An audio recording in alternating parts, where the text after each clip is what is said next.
আয়াত নম্বর 183 আল্লাহ তাআলা বলছেন, হে ঈমানদারগণ, তোমাদের উপর সিয়ামকে ফরজ করা হয়েছে যেমনি ফরজ করা হয়েছিল তোমাদের পূর্ববর্তীদের উপর, যেন তোমরা তাকওয়া অর্জন করতে পারো। একটু লক্ষ্য করুন, আল্লাহ তাআলা বলছে সিয়াম আমাদের উপর ফরজ করা হয়েছে, এটা আমাদের পূর্ববর্তীদের উপরও ছিল, আর আমাদের উপরও ফরজ করা হয়েছে যেন আমরা তাকওয়া অর্জন করতে পারি। এই তাকওয়া বিষয়টা কি, সেই বিষয়ে আমি কথা বলবো না, আমি শুধু আপনাদেরকে ছোট্ট একটা পয়েন্ট বলতে চাই। সেটা হচ্ছে, আমরা দেখি মাহে রমাদানে অনেক ভাইয়েরা নামাজ পড়ে, অনেক বোনেরা পর্দা করছে, অনেক মায়েরা কোরআন পড়ছে, সবাই একটু সুন্দর করে চলাফেরা বা একটু ইসলামটাকে মেনে, শরিয়াটাকে মেনে চলাফেরার চেষ্টা করি।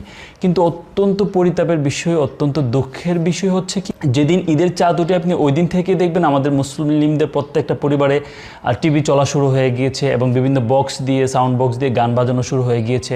এবং ঈদের দিন আমরা সকল হিজাব, নামাজ, ইভেন ঈদের দিন অনেকে আমরা নামাজও পড়ি না। মাত্র চাঁদ ওঠার সাথে সাথে যে আমাদের কালচারটা